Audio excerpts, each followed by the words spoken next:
Sa taas ng gastusin kaya mga bilihin nag-adjust na din. Paan ng baka. Akala ko hybrid na kambing noong una. Nagbawas na din ng timbang para mabenta. Pero wag ka, sagot naman sa akin ng tindera. Dito ka na, nabawasan ang sukat, hindi naman ang lasa. Hindi ko hilig ang masarsa kaya gantong mga buto-buto samahan lang ng gulay-gulay sa kamadami sabaw, lalo na kapag malamig ang panahon. Walang sayang kahit sa bahaw. Maibsan ang gutom, busog, nag-uumapaw. Yun nakasalang binalikan, masigurado ang lambot tusukin ng tinidor turo sa akin ni Inang. 2 oras ang inabot, ewan ko na lang. Binudburan ng paminta, beef cube sa lasa, pampaalat na patis. Sa ikalawang kulo kasama na ang mais. Iniwanan bahagyang maluto, katas lumabas magkaroon ng kaunting tamis. Sibuyas inilagay kasama repolyo, dagdag na gulay. Spring onion sa ibabaw dahil gusto ko dito half cook. At eto na maririnig ang ingay. Sausawan inayos sili pinisatan. Habang mainit ibuhos na ang sabaw, sumabay na ang kulog ng tiyan. Maliit na baka pero sulit ang lasa. Halina't tikman, bulalong bonsai. Lord, thank you po sa blessing na pinagkaloob mo yung araw. Nilalapit ko po ito na basbasan in Jesus' name. Amen.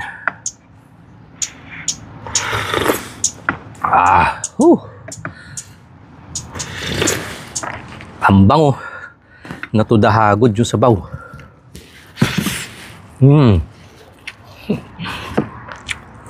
Nakakagaan ho ng pakiramdam.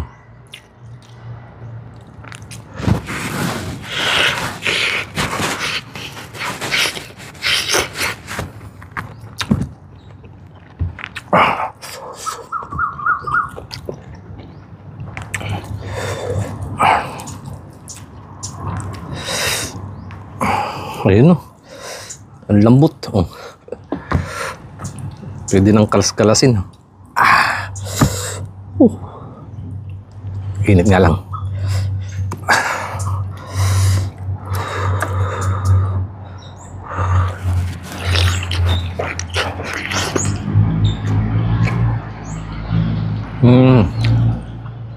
Ba?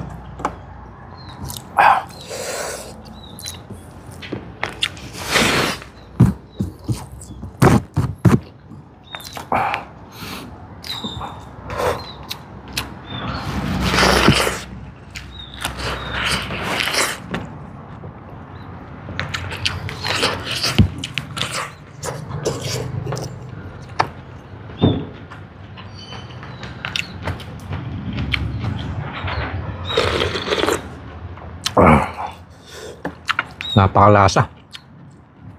Nag-iba ho yung kulay niyan, medyo nangitim. Yung una kong pakulo, naiwanan ko. Natuyuan ho ng sabaw.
Malitid lang naman po yan sa balat.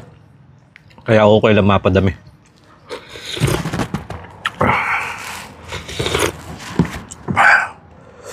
Hindi ho siya gaano mataba.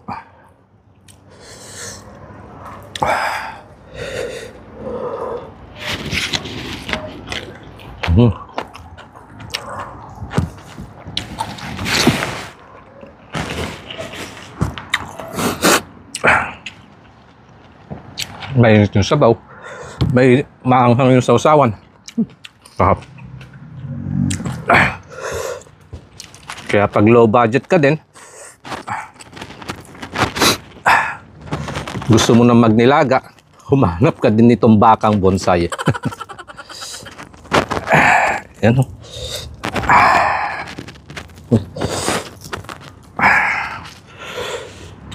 Kain po tayo mga kanayon.